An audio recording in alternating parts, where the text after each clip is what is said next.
সব মায়ার পেছনে তোমারে জেনেছি খাটি। কবর কবর কবর হায় রে কবর গাহের খার,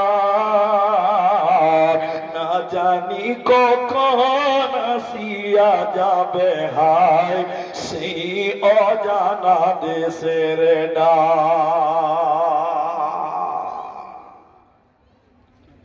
সেই কবরে বেঈমান মুনাফিক তাকেও প্রশ্ন করা হবে তোমার নবীকে বলো।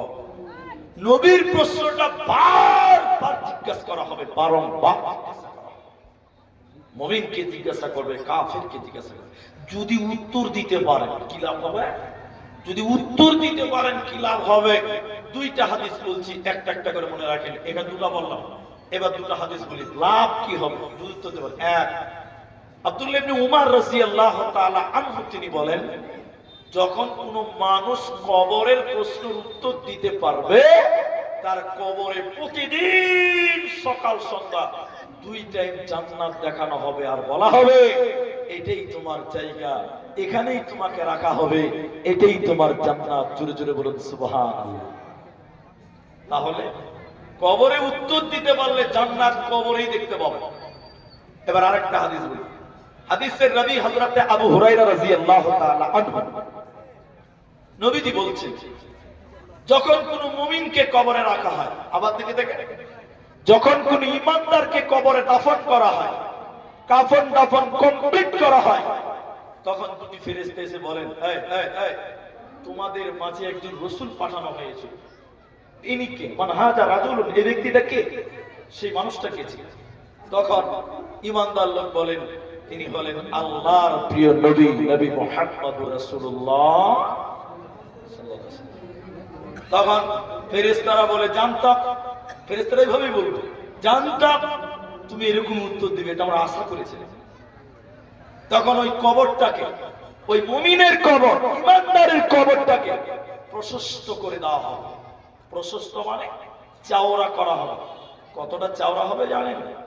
70 হাত তার কবরটাকে প্রশস্ত করা হবে। জোরে বলুন একবার সুবহানাল্লাহ। কত হাত? 70 হাত তার কবরটাকে চওড়া করা হবে। আর ঈমানদারকে বলা হবে, তুমি ঘুমিয়ে যাও, বাসুর ঘরের মতন তুমি ঘুমিয়ে যাও। বাসুর ঘরে আনন্দে মানুষ যায়, বাসুর ঘরে কাউকে কান্দতে দেখেছেন? কেউ কান্দে না, ও খেপা লেলা যদি হয় তাও কান্দে আছে। বিশ্বনবী বললেন, ঘুমিয়ে যাও। ওই মুমিনকে বলা হবে, ঘুমাও। বাসুর ঘরে যেমন আনন্দ করে উল্লাসে ঘুমায়, ওইভাবে তুমি ঘুমিয়ে যাও। তার কবরটাকে 70 হাত চওড়া করা হবে। আরেকবার জোরে বলুন সুবহানাল্লাহ। কিন্তু যদি কাফের হয়, অস্বীকারী বেঈমান হয়, এই লোককেও বলা হবে, বলোইনি কে? মান হাজার রাজুলুন, ব্যক্তির নাম বলো। কাফের বলে, আমি জানি না, ইনাকে চিনি না, ইনাকে জানতাম না। কেন কেন কেন? ফেরেশতারা এবার আল্লাহকে ডেকে বলবেন, আল্লাহ এটা তোমার নাফরমান বান্দা। আল্লাহ তখন মাটিকে বলবে, কবরকে বলবে, কবরের ডানেও মাটি, বাঁয়েও মাটি, নিচেও মাটি, উপরেও মাটি। আল্লাহ কবরকে বলবেন, এ মাটি, কবর, এই বেঈমানকে তুমি শাস্তি দাও, আযাব দাও। কবরের 2 দিকের মাটি এসে ওই কাফেরকে চেপে দেবে, কাফেরকে পিছিয়ে দিবে, কাফেরকে আযাব দিবে, পিছিয়ে দিবে। বিশ্বনবী বললেন, বেঈমানকে এমন ধরে চাপবে, ওর হাড্ডিগুলো উলট পালট হয়ে যাবে। ডান দিকের হাড্ডিগুলো বাঁ দিকে ঢুকে যাবে, আর বাঁ দিকের হাড্ডিগুলো ডান দিকে ঢুকে যাবে। অতএব নবীর পরিচয় না দিতে পারলে কবরে কঠিন আযাব হবে, বাঁচার উপায় রবে না, রবে না, রবে না।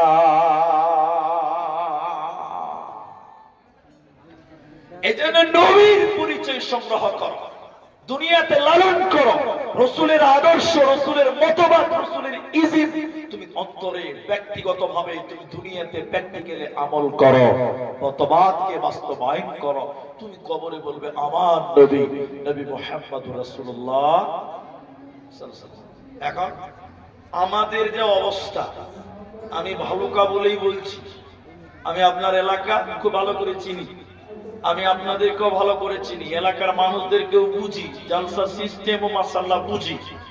আমি এলাকার মানুষদের ইমানের দিকে তাকিয়ে বলছি, বেশি বললে ঘুরিয়ে নিব, কথা ঘুরিয়ে দিবেন। আমাদের যা নবী সম্পর্কে ধারণা বা নবীর সম্পর্কে আমাদের যা আমল, নবীর যে চরিত্র আমাদের জীবনে যতটুকু বাস্তবায়ন আছে, তাতে আমার যা মনে হয় আমরা কবরে নবীর নাম বলতে পারবো তো? জোরে বলেন পারবো তো? এবার ইনশাআল্লাহ তো বলে দেখেন ভাই। আল্লাহ, ইমানে মরিচিকা ভরে গেছে। দেখায় আপনাকে আমাদের ইমানটা কোন জায়গাতে আছে একটু দেখে। আমার কথা রাগ করবেন না। আমাদের নবী বলেছে, হে মুসলমান, তুমি তোমার দাড়িকে বড় করো, গোঁফকে মোচকে ছোট করো। আপনারা একটু সত্য করে হ্যাঁ না বলবেন। এখনকার মুসলমানের দাড়ির খবর নাই, মোচ দেখবেন এত বড় বড় 3 ফিট লম্বা। ঠিক বুঝি না? জোরে বলেন। রাসূল যেটা বলেছে তার কি হলো? উল্টা হয়ে গেল। আবার আরেকটা দেখাই, এদিকে দেখে। আমাদের নবী বলেছেন, পুরুষেরা, যুবকেরা, পুরুষেরা, তোমরা তোমাদের পায়জামা, প্যান্ট, লুঙ্গি, জুব্বা তোমরা টাকনুর উপরে পড়ো। তাহলে পুরুষেরা টাকনুর উপরে, আর আমাদের বেটিদের, মায়েদের, বোনেদের, খালাদেরকে বলা হলো, নবী বলছেন তোমাদের পায়জামা, চুড়িদার, তোমাদের নাইটি, তোমাদের সয়া, তোমাদের কাপড়, তোমাদের বুরখা টাকনুর নিচে পড়তে হবে। এখন একটু সত্য করে বলেন, সবাই বলেন, এখন বলেন ঠিক আছে না উল্টা হয়ে গেছে? উল্টা হয়ে গেছে। মেয়েরা দেখেন টাকনুর উপরে পড়ছে। এখন একটা বাংলাতে পোশাক বের হয়েছে মেয়েদের পোশাক, তার নাম প্লাজো। তার নাম কি?